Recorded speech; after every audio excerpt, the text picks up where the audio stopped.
ठीक है, तो ये देख लेते हैं यार। सिंपल हार्मोनिक मोशन एक्चुअली इसलिए भी पढ़ना जरूरी होता है क्योंकि वेव का पूरा बेस इसी में रहता है, तो इसके लिए सिंपल हार्मोनिक मोशन पढ़ना थोड़ा जरूरी रहता है।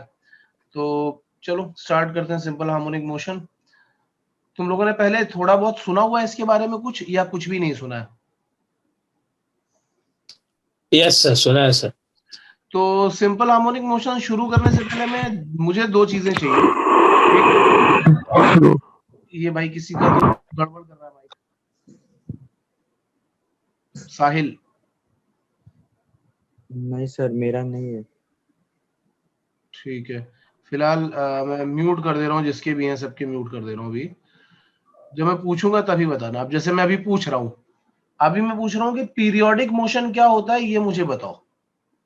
कोई बता सकता है पीरियोडिक मोशन क्या होता है?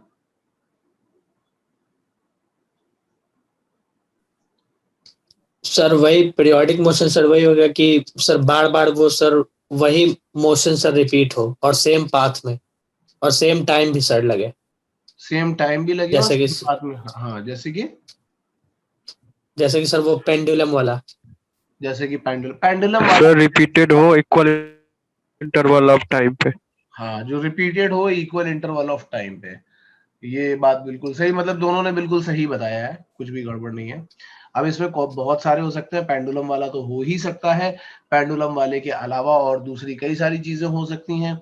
जैसे तुम स्कूल जाते हो, अगर सपोज तुम डेली यही काम कर रहे हो, तुम स्कूल जाते हो और स्कूल से घर आते हो, सेम पाथ पे जा रहे हो, सेम पाथ पे आ रहे हो और इक्वल इंटरवल ऑफ टाइम के बाद उसको रिपीट कर रहे हो, तो हम इसको सिंपल हार्मोनिक मोशन की नहीं, इसको हम पीरियोडिक मोशन की कैटेगरी में डाल सकते हैं। तो वो क्या बोल रहा है, motion which repeats itself over and over again after a regular interval of time is called the periodic motion, and the fix interval of time after which the motion is repeated is called the period of the motion. ये term समझना बहुत जरूरी है। तो period of the motion क्या है और periodic motion क्या है? जैसे अर्थ का रिवोल्यूशन सन के अराउंड, लेकिन अगर तुम एक्चुअली देखोगे ना, तो उसको पीरियोडिक इसलिए नहीं बोल सकते क्योंकि सन जो है ना, वो खुद भी मोशन कर रहा है। तो एक्चुअल में क्या हो रहा है कि जैसे सन अगर फिक्स है और अर्थ इसकी, अगर हम ये माने कि सन फिक्स है और फिर हम बोलते हैं कि अर्थ इसकी ऑर्बिट में ऐसा घूम रहा है, तब तो कोई प्रॉब्लम नहीं है। लेकिन सपोज अगर सन भी कहीं घूम रहा है और अर्थ ऐसा ऐसा घूम रहा है, तो अपना सेम पाथ ट्रैवल नहीं कर रहा होगा। तो ये हम जो बोल रहे हैं ना, revolution of earth around the sun, हम ये मान के चल रहे हैं कि sun is fixed. Rotation of earth about its polar axis, ठीक है। Motion of hours and of a clock, घड़ी में जो जितने भी एंड होते हैं ना, मिनट्स एंड सेकंड्स एंड, वो सारे के सारे उनका सबका भी कैसा पीरियोडिक मोशन ही है। Motion of moon around the earth. अब देखो, motion of moon around the earth जो है ना, ये बहुत प्रॉपर एग्जांपल है नहीं, क्योंकि ये तो तुम्हें श्योरली पता है कि अर्थ आज यहाँ पे है तो मून ऐसा घूम रहा है, लेकिन कल अर्थ यहाँ पे होगी तो मून ऐसा घूमेगा क्या, सेम पाथ पे घूमेगा क्या? सेम पाथ पे नहीं नो घूमे। Sir, no sir. हाँ, तो एक्चुअल में हम क्या बोल रहे हैं कि पीरियोडिक मोशन में जब हम ये बोलते हैं ना कि motion of moon around the earth, तो हम ये मान के चल रहे होते हैं कि वो अर्थ को फिक्स लेकर के चल रहा है, ठीक है। केवल आइडिया देने वाली बात है, वैसे तुमसे कोई इस पे क्वेश्चन नहीं पूछने वाला। दूसरी बात आती है ऑसिलेटरी और वाइब्रेटरी मोशन। ऑसिलेटरी और वाइब्रेटरी मोशन क्या होता है? This is the motion in which a body moves to and fro, to and fro का मतलब इधर उधर, और back and forth repeatedly about a fix point, मतलब कोई एक फिक्स पॉइंट होगा। एक बॉडी पहले यहां जाएगी, फिर उसके बाद यहां से वापस आएगी, फिर यहां जाएगी, फिर यहां से वापस आएगी, एंड सो ऑन, ये मोशन चलता रहेगा, ठीक है। किसी ने मैसेज लिख करके भेजा है मुझे, मैं देख लेता हूं ये क्या है, चलो छोड़ो। In a definite interval of time, in such a motion the body is confined within a well defined limits on either side of the mean position। तो ये जो पोजीशन है ना, ये this position is known as mean position, और इसके दोनों side पे बॉडी इधर उधर घूमती रहती है, ठीक है। इसके दोनों साइड पे बॉडी इधर उधर घूमती रहती है, लेकिन एक रेगुलर इंटरवल ऑफ टाइम में। इसको हम बोलते हैं ऑसिलेटरी मोशन। तो ऑसिलेटरी मोशन में क्या बोल रहा हूँ, oscillatory motion is also called as harmonic motion. The motion of pendulum of a wall clock, the motion of load attached to a spring which it is pulled and then released, the motion of liquid contained in U tube, the load pieces of wood flooring over the surface of the liquid. तो ऐसे बहुत सारे motion हो सकते हैं जो ये कर रहे होंगे, लेकिन ऑसिलेटरी मोशन या वाइब्रेटरी मोशन जो है, देखो ये कैसा है, पहले जनरल देखा था तो पीरियोडिक मोशन था, उस पीरियोडिक मोशन का एक स्पेसिफिक केस देखा तो ऑसिलेटरी मोशन आया। ऑसिलेटरी मोशन पीरियोडिक है, लेकिन सारे पीरियोडिक मोशन ऑसिलेटरी नहीं होंगे, ये हमेशा याद रखना। क्या बोला मैंने? ऑसिलेटरी मोशन पीरियोडिक है, लेकिन सारे पीरियोडिक मोशन ऑसिलेटरी नहीं होंगे, ये बोला मैंने। यस सर, एक एग्जांपल दे दीजिए सर इसका। अच्छा, अब जैसे एग्जांपल ले लो, एग्जांपल में मैंने क्या बोला, अभी इसी का एग्जांपल ले लो ना, कोई भी जो नीचे लिखे हुए हैं उन्हीं में से कोई उठा लो। इसमें लिखा motion of a pendulum of a wall clock, तो motion of a pendulum of a wall clock, ये है पेंडुलम, ये कैसे करेगा, ये इधर जाएगा, पहले इधर जाएगा, फिर यहां से वापस आएगा, फिर इधर जाएगा, फिर यहां से वापस आएगा, ये एक पीरियड के बाद अपने आप को रिपीट कर रहा है सेम पाथ पे, तो हम बोलेंगे कि हाँ भाई ये पीरियोडिक है। मतलब बोला क्या क्या था पहले कि हमने एग्जाम्पल लिया था ऑसिलेटरी मोशन का, बट ये पीरियोडिक है, लेकिन ऊपर पीरियोडिक मोशन का अगर एग्जाम्पल लोगे तो क्या ये ऑसिलेटरी है? अर्थ अगर सन के अराउंड घूम रहा है तो ना तो कोई मीन पोजीशन है ना टू एंड फ्रो है, ये तो सर्कल हाँ में सर, घूम रहा हाँ, है, ellipse में घूम रहा है, तो ये पीरियोडिक मोशन। Elliptical path.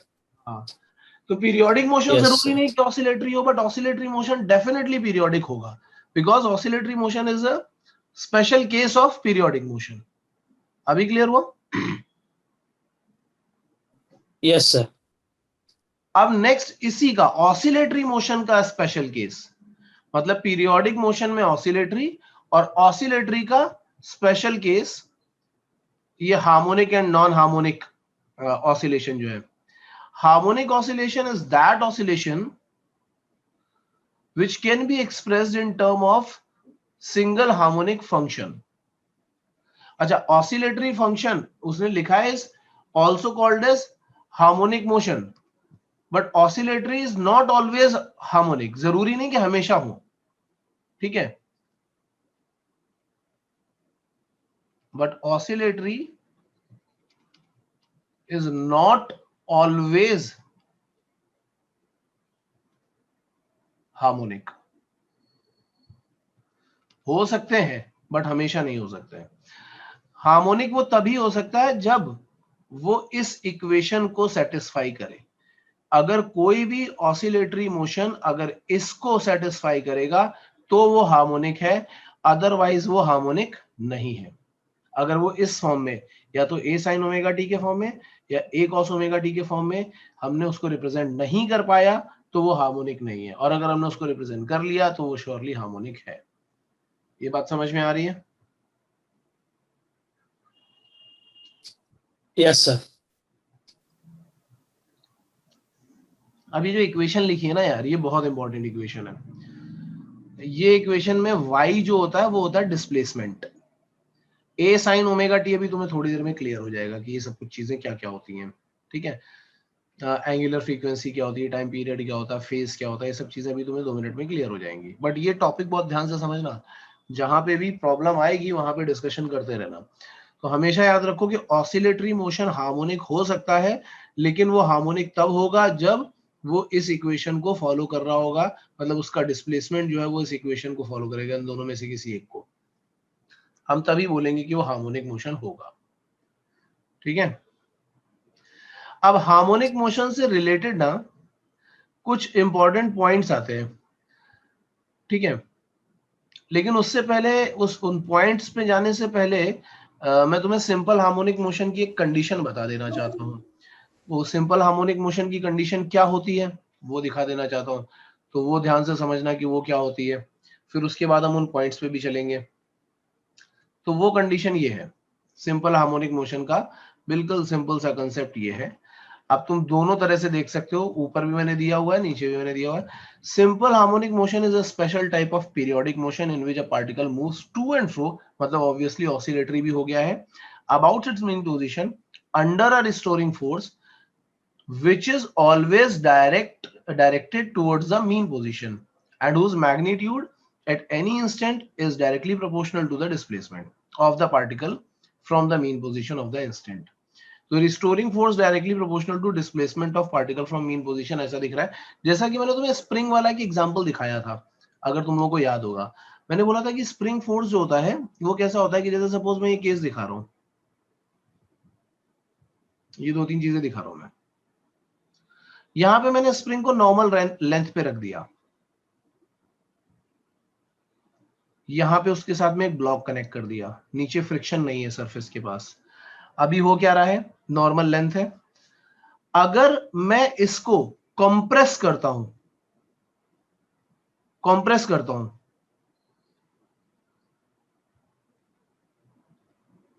तो ब्लॉक यहां आ जाएगा। अब इसकी मीन पोजीशन ये थी, मैंने इसको कितना कंप्रेस किया, मैंने इसको कंप्रेस किया कुछ x से, यहां पे कंप्रेस किया।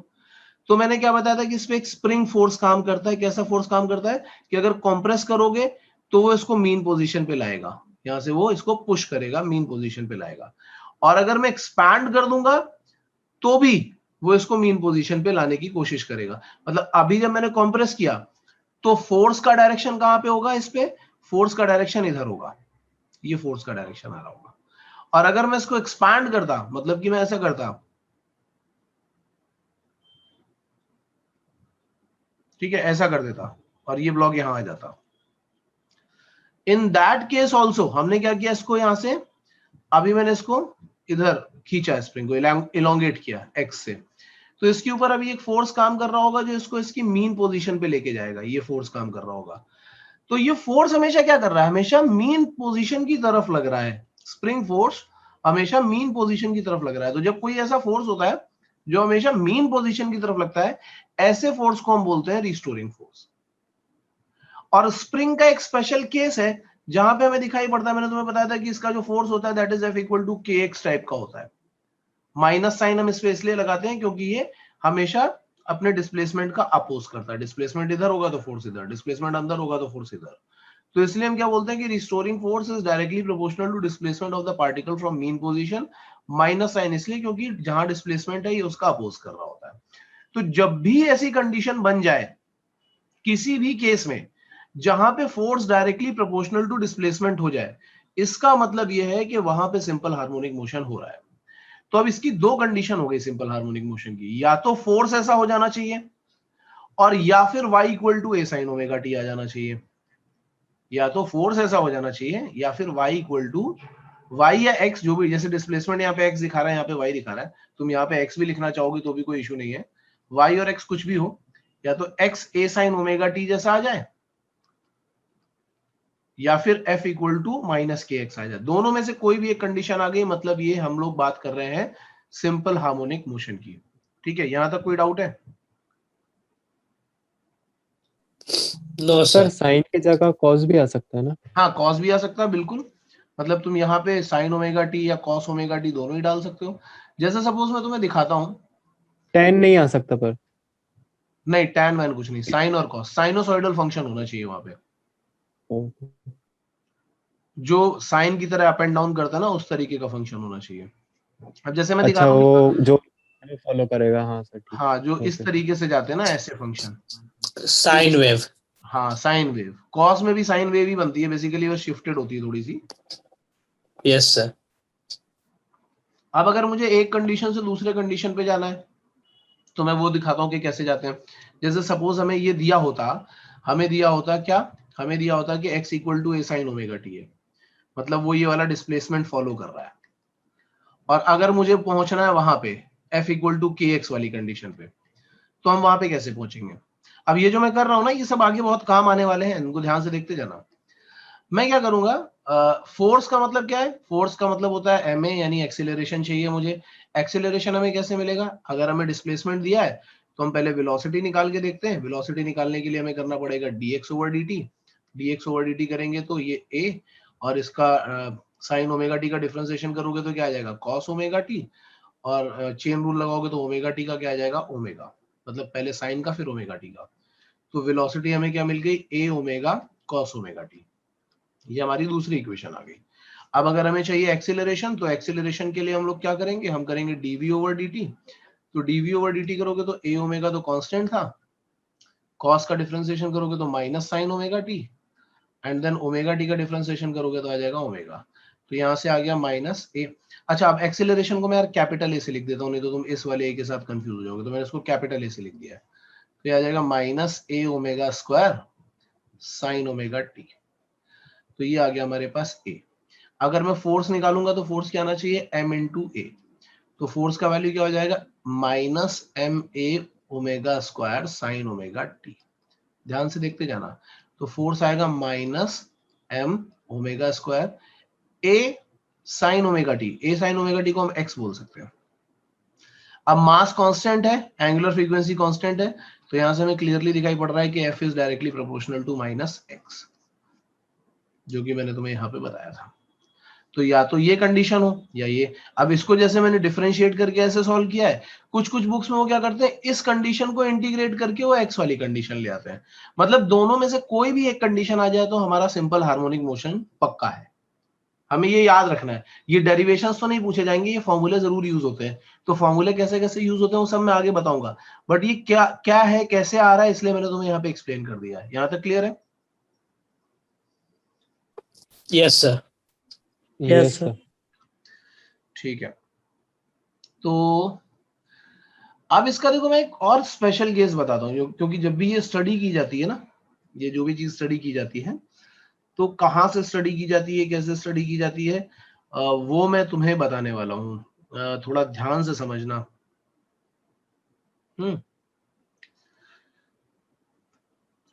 जैसे एक केस तो मैंने तुम्हें ये स्प्रिंग वाला ही बता दिया था।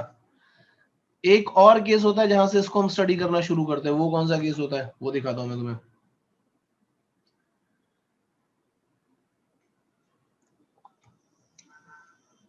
वो होता है यहां वाला केस।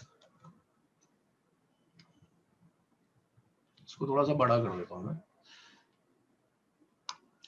देखो यहां पे मैं क्या बोल रहा हूं कि एक पार्टिकल है जो सर्कल पे मोशन कर रहा है। ध्यान से सुनते जाना। एक पार्टिकल है जो इस सर्कल पे मोशन कर रहा है। अब उस पार्टिकल से मैं क्या करता हूं, इस पार्टिकल से मैंने एक्स एक्सिस पे एक परपेंडिकुलर ड्रॉप किया, वो हो गया पीएम, और वाई एक्सिस पे परपेंडिकुलर ड्रॉप किया, वो हो गया पीएम। तो मैं ये बोलता हूं कि जो ओ एम है इसको मैं कोई एक डिस्टेंस एक्स रख लेता हूं, ये जो ओ एन है इसको एक डिस्टेंस में वाई रख लेता हूं। यहां तक तो कोई डाउट नहीं होगा। मैं बोल रहा हूं कि ये जो पार्टिकल पी है, इसको मैं कहीं साइड में लिख देता हूं। Particle on the circle has constant angular speed omega. जो कि ये सर्कल पे घूम रहा है ना, ये ओमेगा की स्पीड से घूम रहा है। तो अगर मैं पूछूंगा कि सपोज इनिशियली वो यहां था, टी टाइम के बाद वो यहां पे आ गया, तो उसने कितना डिस्प्लेसमेंट, एंगुलर डिस्प्लेसमेंट ट्रैवल किया, तो तुम सीधा बोलोगे कि सर वो theta equal to omega t हो जाना चाहिए। यहां तक किसी को कोई डाउट है? No sir. नहीं है। Very good. अब ऐसे सोच के देखो, जब वो पार्टिकल यहां पे था, मैं उसका प्रोजेक्शन ले रहा हूं वाई एक्सिस पे, इस पार्टिकल का प्रोजेक्शन। तो अगर ये पार्टिकल यहां पे है तो इसका प्रोजेक्शन वाई एक्सिस पे यहां पे है। पार्टिकल थोड़ा ऊपर गया, इसका प्रोजेक्शन यहां आ गया। पार्टिकल थोड़ा और ऊपर गया तो इसका प्रोजेक्शन अब यहां आ गया। जैसे जैसे पार्टिकल ऊपर जाता जा रहा है वैसे वैसे इसका प्रोजेक्शन ऊपर आता जा रहा है। फिर पार्टिकल जब इधर जहां जाना शुरू करेगा, इधर, तो वैसे इसका प्रोजेक्शन जो होगा वो यहाँ नीचे आना शुरू करेगा। फिर पार्टिकल इधर आना शुरू करेगा तो इसका प्रोजेक्शन इधर आना शुरू करेगा। पार्टिकल यहां से यहां जाएगा, प्रोजेक्शन यहां से वापस जाएगा। पार्टिकल घूम रहा है सर्कल पे, प्रोजेक्शन क्या कर रहा है, अपनी मीन पोजीशन के अबाउट ऊपर जा रहा है, यहां आ रहा है, नीचे जा रहा है, वापस मीन पोजीशन, ऐसा घूम रहा है। तो ये जो प्रोजेक्शन है ना पार्टिकल का, ये वाला, ये कर रहा है हमारा सिंपल हार्मोनिक मोशन। तो पार्टिकल सर्कल पे जो घूम रहा है वो सिंपल हार्मोनिक मोशन नहीं कर रहा है। सिंपल हार्मोनिक मोशन कौन कर रहा है? Projection of particle projection of particle on y axis, हम एक्स एक्सिस पे भी ले सकते हैं, एक्स एक्सिस वाला भी थोड़ी देर में दिखाऊंगा, फिलहाल अभी हम लोग वाई एक्सिस वाले भी बात कर रहे हैं। तो projection of particle on y axis is in SHM, वो सिंपल हार्मोनिक मोशन कर रहा है। अब वो हमें कैसे पता चलेगा कि भाई ये सिंपल हार्मोनिक मोशन कर रहा है? तो मैंने पहले ही बताया कि सपोज किसी टाइम टी पे यहाँ पे आ चुका था, ये इसका यहां से डिस्प्लेसमेंट था y, ये थीटा का एंगल था, that theta is omega T. अगर मैं ट्राइंगल ओपीएम में देखूंगा तो मुझे दिख रहा है कि पीएम का वैल्यू जो है वो y है। मैं यहाँ पे दिखा देता हूँ कि ट्राइंगल ओपीएम में पीएम का वैल्यू y है। अगर मैं साइन थीटा लगाता हूं तो साइन थीटा में क्या मिलेगा, पीएम अपॉन ओपी। अब साइन थीटा क्या है, साइन थीटा की जगह पे तो आ जाएगा ओमेगा टी, पीएम की जगह पर क्या आ गया, पीएम की जगह पर आ जाएगा तुम्हारा y, और ओपी, ओपी की जगह पर क्या आएगा, a, जो कि रेडियस है सर्कल का। तो y का वैल्यू क्या हो गया, a साइन ओमेगा टी। और जैसे y का value a sine omega t आ गया तो मतलब वो क्या कर रहा है, सिंपल हार्मोनिक मोशन कर रहा है। अब ये बात तुम्हें समझ में आ रही है कि नहीं आ रही है, पहले ये बताओ। Yes sir. Yes sir. अब जरा इससे रिलेटेड टर्म्स की बात करते हैं, जो टर्म्स में तुम्हें बोल रहा था कि इसमें कौन से टर्म्स यूज होते हैं। तो भाई वो जो इंपॉर्टेंट डेफिनेशंस हैं वो एक एक करके सारी ही देख लेते हैं, क्योंकि वो सब यूजफुल है हमारे लिए। ठीक है, तो सबसे पहली डेफिनेशन में आता है इसका टाइम पीरियड। टाइम पीरियड क्या होगा, बता सकता है कोई?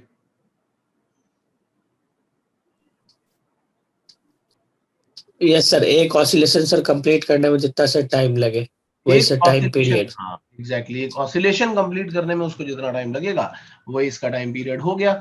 या तो हम ऐसा बोल दें कि जो पार्टिकल सर्कल पे घूम रहा है उसको एक सर्कल कंप्लीट करने में जितना टाइम लगेगा, या फिर हम ये बोल दें कि जो प्रोजेक्शन है वो अपना एक ऑसिलेशन कंप्लीट करने में जितना टाइम लगेगा, क्योंकि दोनों को इक्वली टाइम लगने वाला है। अगर तुम ऐसे देखोगे तो मैं एक और सर्कल नीचे बना देता हूँ साइड में, तो उससे तुम्हें थोड़ी हेल्प मिलती रहेगी। यहाँ बना देता हूँ, ये सर्कल है अपना। अगर मैं बोल रहा हूँ कि हमारा पार्टिकल जो था वो पार्टिकल, इसके अलावा मैं वो एक्सेस वाला सिस्टम भी बना देता हूँ ना, तो थोड़ी सी और ज्यादा हेल्प हो जाएगी अपने को। ये बना दिया मैंने एक्सेस वाला सिस्टम। तो मैं ये बोल रहा हूँ कि जो पार्टिकल था वो अलग अलग पोजीशन में दिख रहा था, मुझे यहाँ दिखा, फिर यहाँ दिखा, फिर यहाँ दिखा, फिर वो यहाँ दिखा, देन यहाँ ऐसे दिख रहा था वो हमें। ठीक है, अब मैं एक एक टाइम पे देख रहा हूँ प्रोजेक्शन कहाँ दिख रहा है।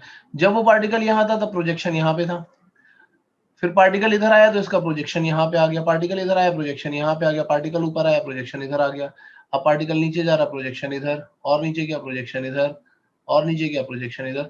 तो ये पार्टिकल, रेड वाला पार्टिकल जब सर्कल कंप्लीट करेगा, ग्रीन वाला पार्टिकल भी अपना पूरा एक ऑसिलेशन कंप्लीट कर लेगा। तो ये कंप्लीट करने में जितना टाइम लग रहा है उसको, उसे हम क्या बोलते हैं, टाइम पीरियड। तो ये क्या हो गया, it is the least interval of time after which the periodic motion of the body repeat itself. ठीक है, सेकंड में इसको हम बोलते हैं, और जनरली इसको हम कैपिटल टी से डिनोट करते हैं। यहां तक कोई डाउट है?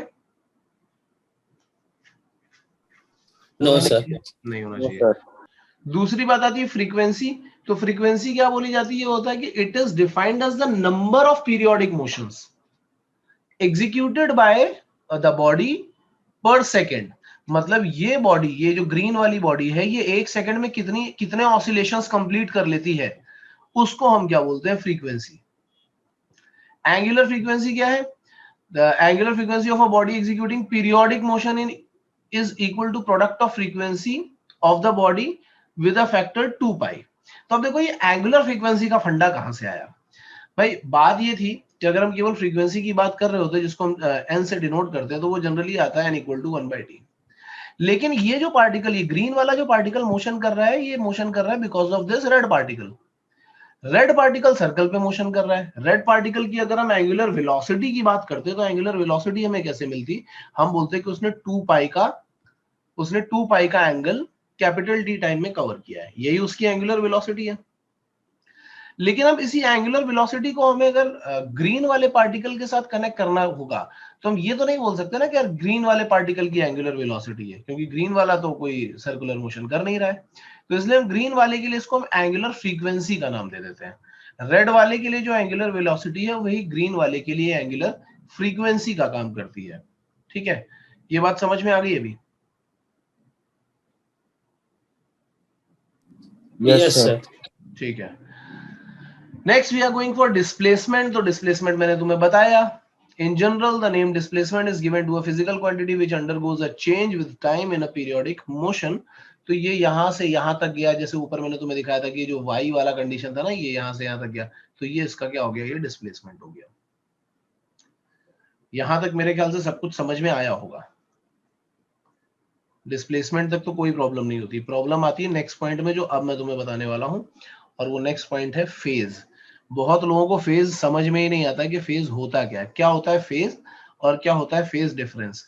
तो जब हम बात करते हैं फेज की, तो जनरली लोग फेज डिफरेंस बताना शुरू कर देते हैं. तो ये समझना बहुत जरूरी है कि फेज और फेज डिफरेंस में क्या है डिफरेंस. फेज पता है क्या होता है? Yes, sir. फेज तो केवल सर एक एंगल होता है सर. फेज तो केवल एक एंगल सर, एंगल होता है. एग्जैक्टली. फेज तो एक एंगल होता है, ये बात बिल्कुल सही है. लेकिन फेज एक्चुअल में क्या काम करता है वो देखते हैं जरा. Phase of a vibrating particle at any instant is a physical quantity which, ये याद रखना यार, फेज का डेफिनेशन अगर कभी किसी ने पूछ लिया, एंगल तो ठीक है लेकिन एक्चुअल में वो रिप्रेजेंट क्या करता है, विच कंप्लीटली एक्सप्रेस और represent the position and direction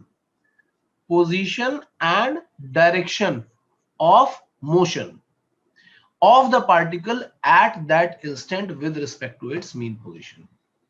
जैसे यहां पे लिखा हुआ है कि y equal to a sin theta.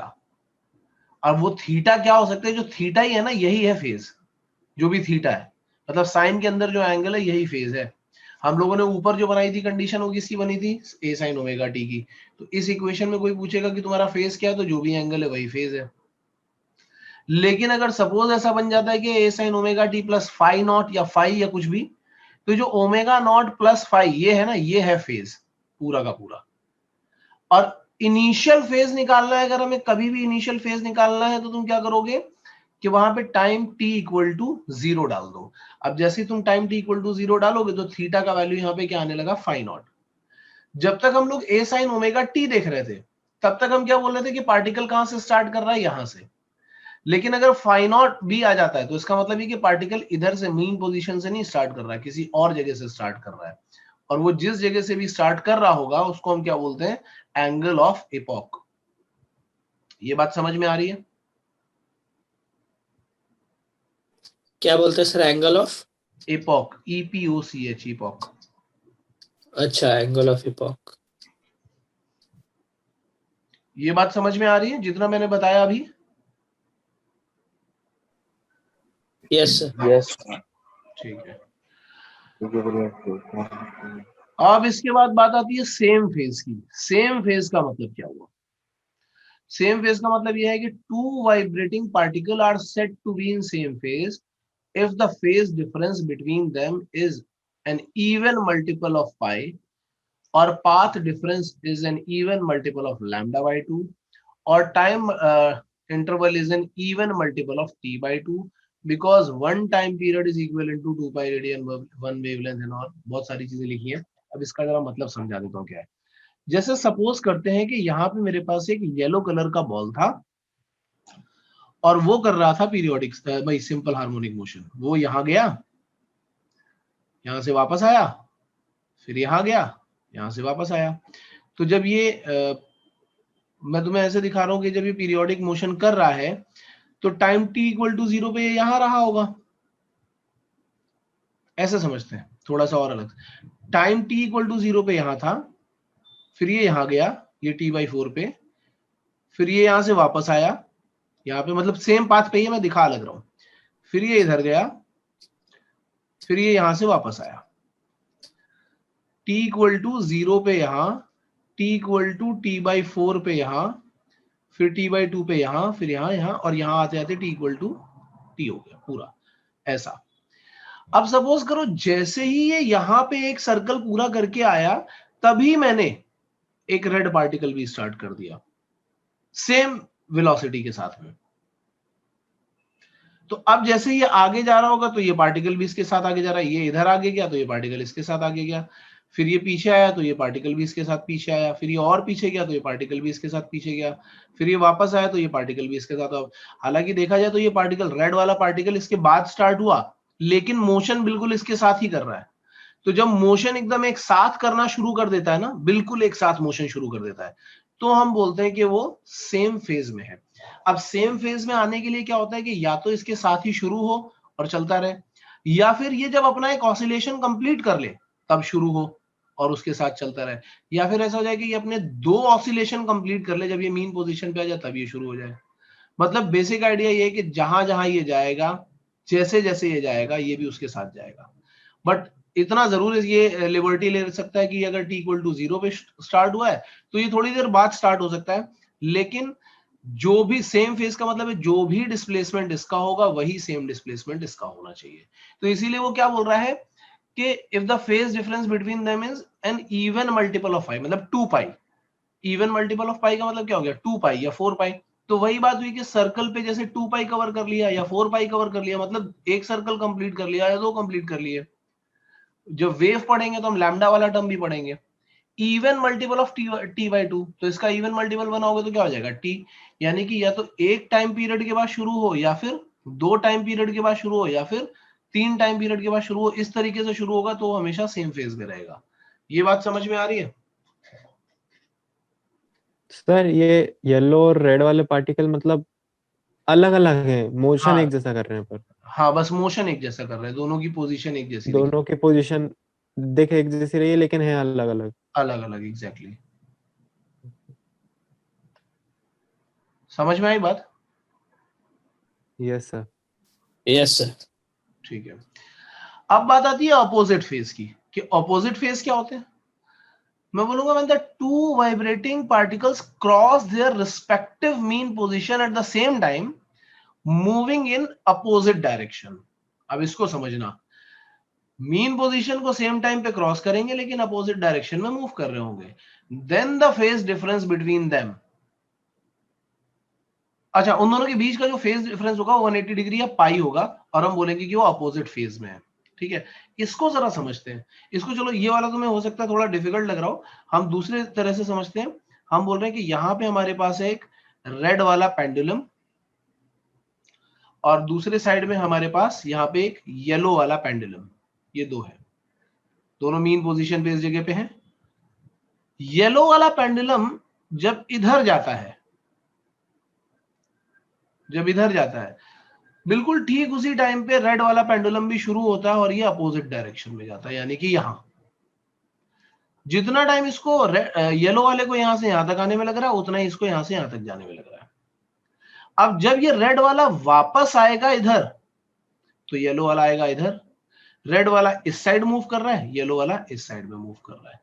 तो हो क्या रहा है कि लगभग बाकी सारी चीजें सेम है, इसकी स्पीड देखेंगे, डिस्प्लेसमेंट देखेंगे, वो सब चीजें हमें सेम ही दिख रही हैं। बस दिख क्या रहा है कि जब मीन पोजीशन में ये इधर जाना चाहता है तो येलो वाला उधर जाना चाहता है, जब मीन पोजीशन में ये इधर जाना चाहता है तो येलो वाला इधर जाना चाहता है, मतलब ये दोनों अपोजिट डायरेक्शन में भाग रहे हैं। ऐसी कंडीशन जब आती है तो हम उसको बोलते हैं कि ये अपोजिट फेज में है, और इनके बीच में जो डिफरेंस है, पाथ डिफरेंस है, वो है 180 डिग्री का।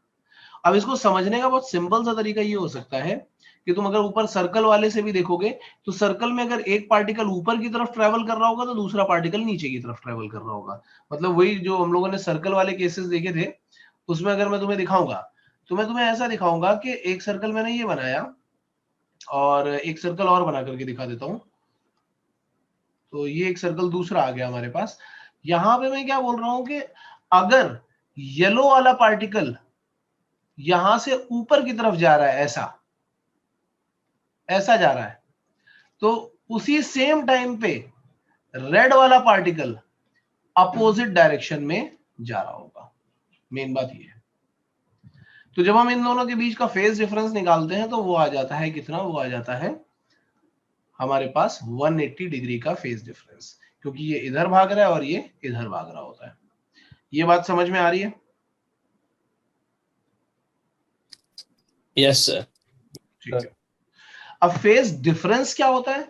तो जो भी फेजेस दिए हुए हैं, जैसे इसका एक फेज ये दिया है, दूसरे वाले का फेज ये दिया है, इन दोनों को सब्ट्रैक्ट कर दोगे और जो भी डिफरेंस आ रहा होगा उसको हम बोलते हैं फेज डिफरेंस। ये फेज डिफरेंस होता है। तो ये सब चीजें वेव में बहुत काम आती हैं जो मैंने अभी तुम्हें बताई हैं। इसमें तो बहुत ज्यादा यूज नहीं होगा, थोड़ा बहुत यूज तो खैर होगा ही होगा हमेशा ही, ट्रिगो का थोड़ा बहुत यूज होगा और ये मोशन समझने का थोड़ा बहुत यूज होगा, लेकिन बहुत एक्यूट लेवल पे हमें नहीं जाना पड़ेगा। लेकिन हाँ ये है कि इसको अगर समझ लोगे तो ये यूज होगा तुम्हारा वेव में ज्यादातर। और देखो इसी को यूज करके यहाँ पे ये अलग अलग चीजें बनाई गई हैं। ये जो इक्वेशन मैंने लिखी ना, y equal to A sine omega t. अब ओमेगा का मैंने तुम्हें एक फॉर्मूला बताया, ओमेगा का मैंने क्या फॉर्मूला बताया, वो था थीटा बाई टी।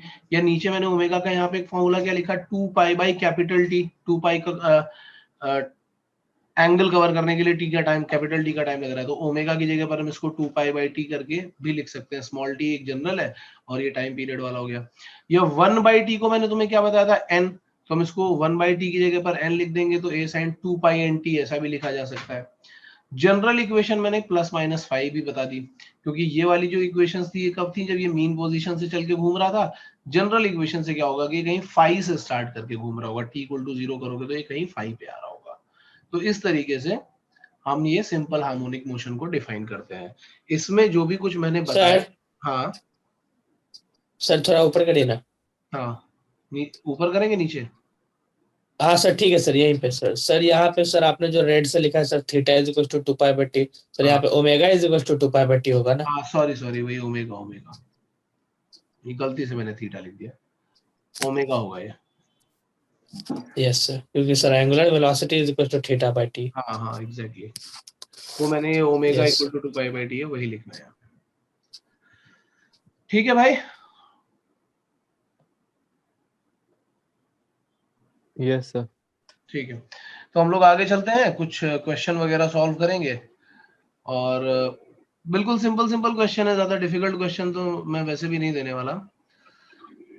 बस इतना जरूर याद रखना, चलो मैं कुछ इंपॉर्टेंट पॉइंट्स भी पहले लिख देता हूँ, तो तुम्हें थोड़ा याद रहेगा कि कौन सा वाला वाई एक्सिस एक्स एक्सिस क्या सीन है उसका, कौन कब कहाँ से शुरू कर रहा है, वो भी थोड़ा सा डिस्कस कर लेते हैं, तो थोड़ा क्लैरिटी मिल जाएगी।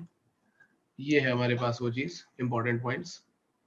इंपॉर्टेंट पॉइंट्स क्या बोल रहे हैं, इंपॉर्टेंट पॉइंट्स ये बोलते हैं कि अगर इक्वेशन है y equal to A sine omega T, ये तब है when the time is noted from the instant when vibrating particle is at mean position. और ये समझना बहुत आराम से, बहुत आसान काम है। इसको समझने के लिए अगर मैं t इक्वल टू 0 डालूंगा, तो t इक्वल टू 0 डालूंगा तो y क्या आ जाएगा, a साइन 0, तो वो भी 0 आ गया, मतलब टाइम t इक्वल टू 0 पे ये 0 पे है। अगर t बाई 4 डाल दोगे तो ये यहाँ पे आ जाएगा अपने पीक पे, फिर t बाई 2 डालोगे तो ये फिर से 0 पे आ जाएगा, एंड सो ऑन, ये मूव कर रहा होगा।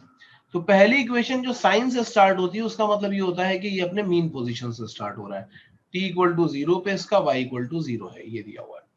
लेकिन अगर ये देखते हैं when the time is noted from the instant when, तो अब अगर यहाँ तुम t इक्वल टू 0 डालोगे तो y इक्वल टू क्या आ जाएगा, a आ जाएगा। अगर हम इस केस में देखें, इसका मतलब ये है कि ये स्टार्ट कहां से हो रहा है, ये अपनी मीन पोजीशन से नहीं बल्कि कहां से स्टार्ट हो रहा है, यहां से स्टार्ट हो रहा है। टाइम t इक्वल टू 0 पे यहाँ पे है, जब तुम इसको छोड़ोगे, अब वही स्प्रिंग जैसा ही समझ लो कि स्प्रिंग को खींच के हमने पकड़ा हुआ है, जब हम छोड़ेंगे तो ये इधर जाएगा पहले मीन पे, फिर इधर जाएगा, फिर इधर जाएगा, फिर ऐसे घूमता रहेगा। लेकिन ये कब हो रहा है, जब cos ओमेगा t दिया हुआ है, इसका मतलब क्या है कि हम इसको मीन पोजीशन पे नहीं बल्कि एक्सट्रीम पोजीशन पे रख के छोड़ रहे हैं। और जब साइन दिया है तो इसका मतलब क्या है कि हम इसको मीन पोजीशन से ही स्टार्ट कर रहे हैं मोशन को। और अगर ऐसा दिया हुआ है तो इसका मतलब क्या है कि ये कहीं प्लस या माइनस इन दोनों के बीच में कहीं होना चाहिए। अब हो सकता है अगर +5 दिया हो तो इधर हो, -5 दिया हो तो इधर हो, तब मोशन यहां से स्टार्ट हो रहा होगा। फोर्थ पॉइंट क्या बोलता है, direction of displacement is always away from the equilibrium position, particle either is moving away from और is coming towards the equilibrium position. ठीक है, तो डिस्प्लेसमेंट का डायरेक्शन हमेशा away from the equilibrium position देखना है हमें। If t is given or phase theta is given, we can calculate the displacement of the particle. तो अगर t कुछ भी दिया हुआ है तो t का वैल्यू बस सब्स्टिट्यूट करते जाओ, ओमेगा t, जैसे अब ओमेगा बाई टी वाला, ये 2 पाई बाई टी वाला फॉर्मूला दिया हुआ था। अब अगर हम t equal to t by 4 रखते हैं, अगर टाइम दिया होगा तो t बाई 4 रखो और सिंप्लीफाई कर लो, और अगर थीटा दिया हो तो फिर हम ये सब नहीं करेंगे, हम सीधा y equal to A sine theta रखेंगे और थीटा का वैल्यू सब्स्टिट्यूट करके निकाल लेंगे। तो कुछ भी एक चीज दी होगी तो वहां से हम फाइनल, क्योंकि हमें 4 इक्वेशन तो ऊपर मिली गई थी ना, कि हमने, अगर हमें मीन पोजीशन वाली ये वाली इक्वेशन दी जाती है, y equal to A sine omega t दी जाती है, तो अगर टाइम दे रहा है तब तो हम यहीं सब्स्टिट्यूट करके निकाल लेंगे, अगर टाइम नहीं दे रहा है या यहां से निकालने के लिए दूसरा क्या बना सकते हैं कि ओमेगा की जगह पर हम 2 पाई बाई कैपिटल टी करके निकाल लें। अब टाइम नहीं दे रहा, थीटा दे रहा है, तो हम इसी को y equal to a sine theta करके भी लिख सकते हैं। तो जो भी कंडीशन दे रहा होगा, फेज देगा डायरेक्टली तब तो बहुत ही आसान हो जाएगा, टाइम देगा तो हम इसको यूज कर लेंगे, जो भी कंडीशन दे रहा होगा उसको हम यहाँ पे यूज करके सब निकाल सकते हैं। आई थिंक यहां तक सबको क्लियर होगा अभी तक। Yes Yes, sir. sir. Sir ये वाली इक्वेशंस अपन एसी में भी यूज करते हैं ना, मतलब हाँ हाँ अल्टरनेटिंग करंट में। बिल्कुल बिल्कुल बिल्कुल, वहां पे भी यूज हाँ करते हैं, सर। एसी में भी यूज करते हैं, वहां पे एलसी सर्किट भी होते हैं, ऑसिलेशंस भी होते हैं, एलसी ऑसिलेशंस भी तुम लोगों ने पढ़े होंगे, तो वो भी वहां पे होते हैं, वहां पे भी हम इसको यूज करते हैं। तो मैं जरा 3 Yes, sir. क्वेश्चन लिख रहा हूं और फिर उसको सॉल्व करते हैं हम लोग यार।